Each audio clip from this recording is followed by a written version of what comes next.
Naomba nijitambulishe kwamba mimi nilikuwa mmoja ya makamanda wa Chadema ambao walimuunga mkono Mheshimiwa Freeman Mbowe kuweza kuwa mwenyekiti kwa awamu nyingine tena, na nilimuunga mkono sirini na waziwazi.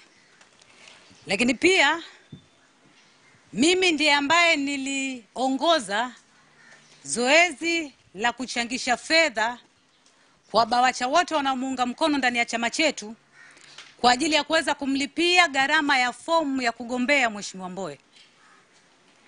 Lakini pia mimi nilikuwa mmoja wa waratibu wa zoezi la BAWACHA la kumsindikiza Mheshimiwa Mbowe kurejesha fomu kutoka nyumbani kwake kuelekea makao makuu ya chama pale Mikocheni. Lakini pia nilikuwa mmoja wa waratibu walioratibu kula za Mheshimiwa Freeman Mbowe za wanawake katika kanda ya Pwani. Lakini pia nilikuwa mmoja wa waratibu waliozitafuta kura za Mheshimiwa Mbowe kwa upande wa vijana, kwa sababu kwa wakati huo wa uchaguzi mimi nilikuwa namalizia muda wangu wa uongozi kwa nafasi ya mweka hazina BAVICHA Taifa. Kwa hiyo nilikuwa na ushawishi kwa BAVICHA, nikawajibika kwa namna hiyo. Sasa kwa nini sisi BAWACHA tuliomuunga Mbowe mkono tumejitokeza leo kuweza kuzungumza? Ni kwa sababu ya mradi unaoendelea ndani ya chama chetu hivi sasa wa kuwashawishi wanachama wenzetu kuhama na kuaminisha wanachama na Watanzania ya kwamba wanachama waliokuwa wakimuunga mkono Mheshimiwa Freeman Mbowe wanajiondoa Chadema. Ili hali jambo hilo sio kweli. Kwani bado tupo wanachama wengi na viongozi wengi ambao tulimuunga mkono Mheshimiwa Freeman Mbowe kuweza kuwa mwenyekiti, ambao bado tuko Chadema, hatujahama na hatuna mpango wa kuhama chama. Na wenzetu wanapokuja kutekeleza mradi wao huu kwenye chama chetu, wanakuja na vihoja. Mimi naita vihoja, kwa sababu ukiangalia wote kuanzia anayehama akiwa kiongozi wa kitaifa mpaka mwanachama wa kawaida aliyeshawishiwa kuhama, sababu zao wote zinafanana. Na sababu ya kwanza watakwambia ya kwamba tuliomuunga mkono Mheshimiwa Mbowe tunabaguliwa, hatupendwi, hatushirikishwi na maneno yanayofanana na hayo. Na jambo la pili ni ajenda ya chama ya no reform no election. Sasa nitaanza na hili jambo la kwanza. Sio kweli kwamba wanachama na viongozi tuliokuwa tunamuunga mkono Mheshimiwa Mbowe tunabaguliwa ndani ya chama hivi sasa. Na niwaambie jambo moja tu ndugu zetu. Chadema ni taasisi, ni chama cha siasa, na tuna utaratibu wa kujiongoza. Tuna katiba yetu hii. Hii katiba yetu ndio inatupa mwongozo mwanachama na mwanachama washirikiane kwa namna gani. Ni katiba hii ndio inatuelekeza mwanachama na kiongozi washirikiane kwa namna gani. Sisi sio kikundi cha urafiki na ushosti. Tuna utaratibu wa namna ya kushirikiana, tuna utaratibu wa namna ya kushirikishana, na katiba hii inasema nani ashirikishwe wapi, wakati gani na kwenye jambo gani. Sasa wenzetu wanapotoka kusema kwamba hatushirikishwi, tunabaguliwa, na nyinyi ndugu waandishi wa habari mtusaidie kuwauliza, wanabaguliwa wapi? Wanabaguliwa katika nini? Sio waache tu hewani kwamba tunabaguliwa, hatupendwi. Hapana. Kwa sababu kwa mantiki inaeleza hapo kwamba ni katiba ndio inatuonyesha namna gani tushirikiane. Kwa hiyo lazima wanaotoka tujue, na sijaona hata mmoja kati waliotoka kwamba anaweza kuwa na ushahidi kwamba amebaguliwa kwa namna gani. Nitawapa na mifano ili muamini na mimi kwamba hiki wanachosema sio kweli. Wana sababu nyingine inayowafanya wafanye haya. Katika wale waliohama, wale viongozi waliokuwa viongozi wa sekretarieti yetu, wenye mradi wenyewe, na mninukuu vyema, wenye mradi wenyewe. Walioondoka baadhi yao waliteuliwa tena na uongozi huu ulioingia madarakani kuweza kuwa viongozi. Julius Mwita alikuwa katibu wa Secretariat ya awamu ya uongozi uliopita, na Secretariat mpya iliyoingia madarakani ilimpendekeza tena kuendelea kuwa katibu wa Secretariat. Kathleen Luge alikuwepo kwenye Secretariat iliyopita, na uongozi mpya huu ambao anasema unawabagua ukamteua tena kuwa mkuu wa idara ya jinsia. Kwa hiyo mpaka hapo tu kwamba hoja zao kwamba wametengwa, wamebaguliwa, hawashirikishwi katika shughuli za chama haina mashiko, ni uongo. Kwa sababu ingalikuwa kweli, Secretariat isingewapendekeza na kamati kuu kwenda kuwathibitisha na wakaingia ofisini. Labda waje watuambie Mwita na Kathleen kwamba Secretariat ilikaa vikao hawakuitwa, waje na ushahidi. Lakini sisi wanachama tunajua kwamba vikao vyote vya Secretariat walishirikishwa, walishiriki Mwita akiwa katibu, na walikuwa ofisini kila siku wakifanya majukumu yao katika makao makuu yetu ya chama aliyoko Mikocheni. Lakini jambo lingine, wale viongozi wengine kwa maana ya manaibu wale hawakuteuliwa tena. Kama hawakuteuliwa manake hawakuwa na nafasi yoyote, walikuwa ni wanachama wa kawaida mpaka wanaondoka. Kama mwanachama wa kawaida kwa mujibu wa katiba yetu, vikao ambavyo unahudhuria mwanachama wa kawaida, kama Salum Mwalimu alivyoondoka alikuwa mwanachama wa kawaida, kama mzee Kigaila alikuwa mwanachama wa kawaida, kikao walivyokuwa wanaweza kuhudhuria ni kikao cha msingi, ngazi ya chini kabisa ya chama, na kikao cha matawi, yani kwenye matawi yao. Kwa hiyo sehemu ambayo walipaswa kushirikishwa katika vikao na katika utekelezaji wa maazimio ya vikao ni kwenye misingi yao na matawi yao. Yani mzee Kigaila anaishi jimbo la Ukonga, kata ya Mzinga, mtaa wa Mwanagati.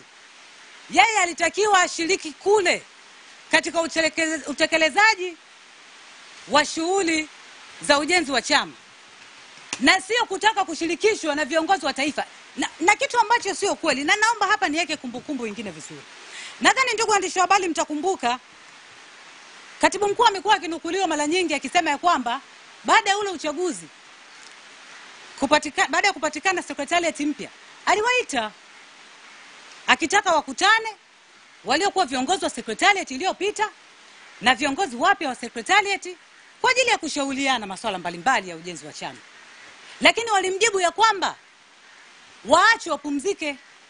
Sasa watu ambao walishirikishwa wakakataa, leo wanatoa wapi uhalali wa kusema ya kwamba hawashirikishwi? Hawa watu ni waongo, wana mradi wao, wawaambie watu ukweli nini wanachokifanya. Na wakiendelea tutasema kwa sababu tunayajua ambayo wanayafanya. Lakini ndugu zangu, wamefanikiwa kushawishi baadhi ya viongozi wa ngazi za chini. Tumeona viongozi wa kanda, mikoa, majimbo na hata wanachama wa kawaida. Alafu kinachochekesha zaidi, sababu wote ni zile zile. Yani iliyomuondoa kiongozi wa kitaifa mpaka mwanachama wa kawaida ni ile ile kwamba hajashirikishwa. Tuelewane. Waache kunyoshea vidole viongozi wetu wakuu. Kwa sababu katika mgawanyo wetu wa majukumu, mwanachama wa kawaida au mwanachama wa kata, wa jimbo, wa mkoa, yeye anataka kushirikiana kwa namna gani na kiongozi wa kitaifa. Kwa sababu kwa mujibu sisi wa utaratibu wetu, mimi wa ngazi ya chini, kwa mfano mimi ni kiongozi wa mkoa, napokea maagizo na maamuzi ya chama kutoka ngazi yangu ya juu ambayo ni ngazi ya kanda. Sasa wewe kiongozi wa kata, kiongozi wa jimbo, unahama baada ya kushawishiwa, unasema ya kwamba sababu yako ya kukuhamisha kwenye chama kwamba upate ushirikiano kwa viongozi wapya. Yani kidole kinaenda kwa Mheshimiwa Lissu na Mheshimiwa Heche. Hilo jambo sio kweli, kwa sababu utaratibu wetu wa ufanyaji wa majukumu yetu hauko namna hiyo kwa mujibu wa katiba. Kwa hiyo waache kudanganya, wawaambie watu ukweli mradi wao ni nini. Lakini hata mimi ninaweza nikawa ni mfano hai kabisa. Nimetangulia kusema mimi nilikuwa timu mwamba kindaki. Lakini baada ya uchaguzi ule sijawahi kubaguliwa mahali popote. Ndio maana ninasema kwa ujasiri kabisa kwamba hakuna ubaguzi, hakuna kutengwa, wala hakuna kuchukiwa. Kwa sababu mimi natokea mkoa wa Ilala, na bahati nzuri au bahati mbaya viongozi wangu wa mkoa wa Ilala, kwa maana mwenyekiti, katibu na viongozi wa mabaraza mengine, wote walikuwa wanamuunga mkono Mheshimiwa Lissu. Tena hadharani, na walikuwa wanafanya place. Lakini baada ya ule uchaguzi wameendelea kunishirikisha kana kwamba hakuna kilichotokea. Kwa maana tumeelewana kwamba uchaguzi umeisha, tumekwisha maliza, tumempata mwenyekiti wetu, tumepata na viongozi wengine, sasa tunaendelea kujenga chama. Na hata mwezi wa pili mwaka huu, uchaguzi ulikuwa mwezi wa kwanza, mwezi wa pili mwaka huu kulikuwa na ziara. Nilishirikishwa na viongozi wenzangu wa mkoa na tukafanya ziara. Kulikuwa na kikao cha mkoa mwezi wa tatu. Nilipewa taarifa na katibu, nilishirikishwa. Nilipewa nafasi ya kuweza kufanya majukumu yangu. Lakini kama hiyo haitoshi, mimi natokea jimbo la Ukonga. Jimbo la Ukonga, idadi kubwa ya viongozi wa jimbo na kwenye makata huko walikuwa wanamuunga mkono Mheshimiwa Lissu, na ni haki yao. Na mimi ilikuwa ni haki yangu kumuunga mkono Mheshimiwa Mbowe. Lakini baada ya uchaguzi ule mpaka leo tunaendelea na shughuli za chama kwa amani kabisa na kwa morali ya hali ya juu. Ni kwa sababu tunapeana ushirikiano, hatujabaguana. Kwa hiyo sio kweli kwamba watu wanabaguliwa. Mimi nazungumza nikiwa kama mtu ambaye nilikuwa katika timu ya Mheshimiwa Mbowe. Ninapata ushirikiano wa kutosha. Kwa hiyo waambie watu ukweli, kandarasi walionayo ya kuweza kuhakikisha wanaifisha Chadema, na sio kuweza kudanganya watu kwamba wamebaguliwa. Lakini jambo lingine, sababu ya pili ambayo hawa ndugu zetu wanaitumia ni ajenda ya chama ya no reform no election. Sasa hapa naomba tuweke kumbukumbu sawa. Ajenda ya no reform no election ni maazimio ya vikao vya chama. Kwa kuwa ajenda hii ilipitishwa na kamati kuu ya chama chetu iliyoketi tarehe 2 mwezi wa 12 mwaka jana. Na kabla ya kamati kuu, ukisoma hii katiba yetu, sekretarieti ya chama ndio ina wajibu wa kuandaa ajenda na kupeleka kamati kuu. Kwa hiyo kwanza tuelewane hapo. Hawa viongozi waliojiuzuru, waliokuwa wajumbe wa sekretarieti, wao ndio walioshiriki kuipika ajenda ya no reform no election. Wakaipeleka kamati kuu, wakaishawishi kamati kuu. Kamati kuu ikaridhia. Kamati kuu ikaichukua ajenda ikaipeleka baraza kuu. Baraza kuu la chama likaipitisha. Baraza kuu la chama likaandaa ajenda ikaipeleka mkutano mkuu wa chama ulioketi mwaka huu mwezi wa kwanza pale Mlimani City. Mkutano mkuu wa chama, chombo cha mwisho kabisa cha juu cha maamuzi, tuliridhia kama wanachama kwa sauti moja kwenda na ajenda ya no reform no election. Kwa hiyo leo kutoka, kwa maana wametoka madarakani, kwanza kugeuka hii ajenda no reform no election, inaonyesha wazi kabisa kwamba watu hawa hawana nia njema na chama chetu. Kwa sababu wao ndio walioiandaa hii ajenda. Kama kuijua vizuri ajenda no reform no election, wao wanaijua vizuri. Kwa maana ndio waasisi katika secretariat iliyopita. Lakini kama tukiamua basi, maana wameanza kubadilika. Mwanzoni walikuwa wanaita kwamba, walikuwa wanasema ni ajenda isiyo na mpango wa utekelezaji, mara wanakuja wanaita kauli mbiu. Basi tukiamua, hebu kufikiri kama wao kwamba eti ni ajenda ambayo ilipitishwa pasipokuwa na mkakati. Tuamua kufikiri kiwenda wazimu kama wao kwamba tukubali hilo. Basi naomba niseme kabisa ya kwamba uongozi mpya ulioingia madarakani ulifanya sahihi kabisa kuwafukuza wale wajumbe wa secretariat kwa kutowateua tena. Kwa sababu walifeli kutekeleza majukumu yao. Kwa sababu walitudanganya wanachama ya kwamba twende na no reform no election wakiwa hawajapanga mkakati. Kwa hiyo walifaa kabisa kutoteuliwa tena. Kama hiko ndicho wanachojaribu kutuambia. Lakini ukiacha ajenda hiyo, kuna kitu kingine nacho pia wanakisema sana. kuhusiana kwamba hawasikilizwi wanapotoa ushauri na wanarejea walaka wao ule maarufu uliojulikana kama walaka wa G55. Nimetangulia kusema hawa viongozi wa secretariat ndio walioandaa hii agenda, na wengi wao ni sehemu ya hao 55. Kwa hiyo walikuwa na uwanja mzuri kabisa wa kushauri secretariat ya chama, ya kushauri kamati kuu ya chama, kabla hawajafanya maamuzi zaidi, kama kweli walikuwa na nia njema ya kushauri, na sio kutoka nje kwa maana hawajateuliwa wanaungana na wahuni kuanza kushauri. Na niseme hivi, naomba ikae sawa sawa tu. Jamani, ushauri sio maelekezo. Ushauri sio maelekezo. Sasa ukitaka kugundua kwamba hawa watu wana nia ovu, ni kwa nini kikundi cha watu wachache, watu wapatao 55, wamekuwa wakishinikiza sana viongozi wetu wakuu waliochaguliwa waweze kutengua maazimio ya vikao vya juu kabisa vya chama, ili hali wao wenyewe wakijua kabisa endapo viongozi wetu waliochaguliwa wakifanya hivyo watakuwa wamevunja katiba, kwa sababu ngazi pekee inayoweza kutengua maamuzi ya mkutano mkuu wa chama ni mkutano mkuu wenyewe. Hakuna ngazi nyingine inaweza kuyatengua. Kwa hiyo wao kuwashinikiza viongozi wetu kwamba waweze kutengua maazimio ya mkutano mkuu, inaonyesha wazi kabisa hawa watu wanania hofu na chama chetu, na wanania hofu na viongozi wetu wapya walioingia madarakani, na sisi tutawapinga hadharani kama ambavyo wao wanafanya njama zao ovu hadharani. Sasa nimalizie kwa kusema hivi, ndugu wanachama wenzangu, kinachoendelea sasa hivi, huu ni mradi, ni project ya mfumo katika kuhakikisha kwamba inaigawa Chadema ili iweze kuwa dhaifu, isiweze kupambana na CCM. Na wametumia uchaguzi wetu wa ndani ya chama kama mlango wa kuingilia kuwashawishi wale wachache walioshindwa, ili waweze kuwashawishi wanachama waweze kukiama chama.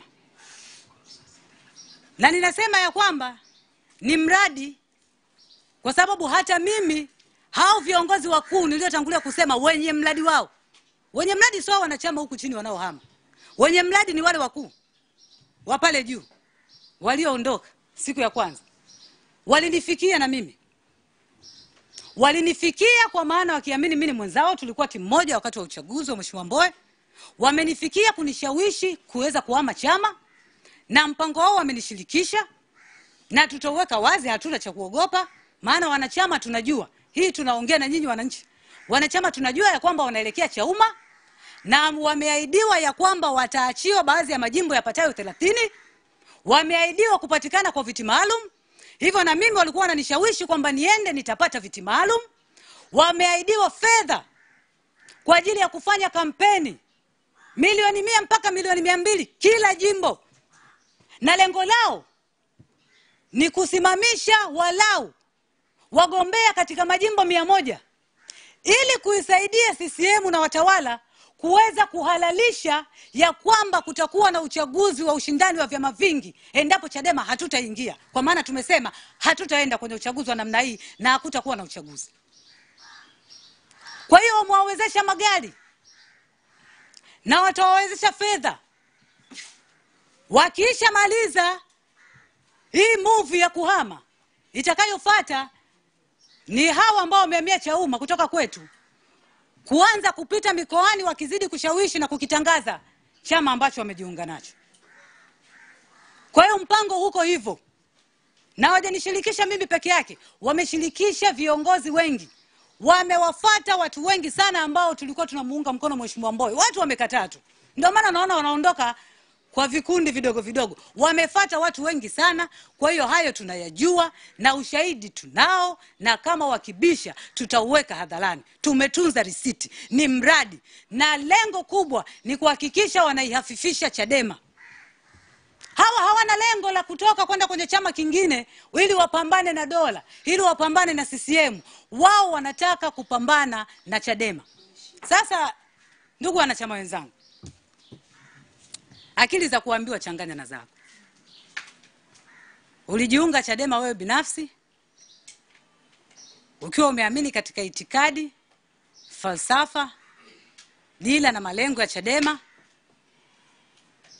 Kwa hiyo niwakumbushe tu wanachama wenzangu kwamba tusikubali kuwa sehemu ya mradi wa watu wachache ambao wanatushawishi tuweze kukihama chama chetu ili wao waweze kunufaika kwa kupata viti vichache vya ubunge na fedha. Kwa sababu hata ili zoezi ambalo linaendelea sasa hivi kupita mikoani kuhamasisha wanachama wetu kuweza kuhama na kufanya hizi plesi, fedha imetoka kwa ajili ya zoezi hilo. Lazima tujiulize, hizi plesi zinazofanywa kila siku zinagharamiwa na nani? Watu wanatoka mikoani wanakuja Dar es Salaam kufanya press. Ni fedha imetoka kwa ajili hiyo, na tunajua wanawaahidi wanachama fedha, wanaoenda kwenye place wanapewa nauli. Kwa hiyo ndugu wanachama wenzangu, tusishawishike, tusidanganyike kuwa sehemu ya miradi wa watu.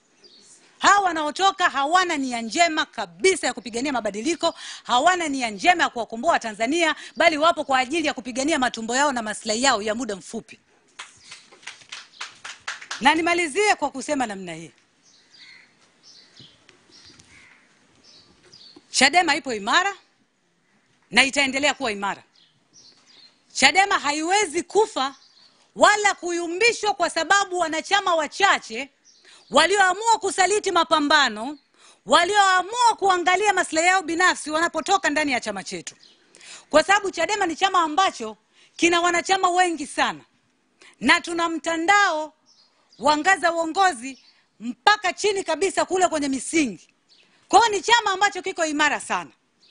Na pia Chadema ni chama ambacho ndicho kinaongoza kwa kuungwa mkono na Watanzania walio wengi. Kwa hiyo Chadema haiwezi kufa kwa tamaa za watu wachache. Tuko imara kuliko jana na tutaendelea kuwa imara. Na niwafikishie salamu tu hao wahuni, hao wenye mradi wao. Kama ambavyo wanapambana na mradi wao kwa wivu mkubwa, na sisi tutakilinda chama chetu kwa wivu mkubwa. Tutalinda viongozi wetu kwa wivu mkubwa. Mungu ibariki Chadema, Mungu ibariki Tanzania. Asanteni kwa kunisikia.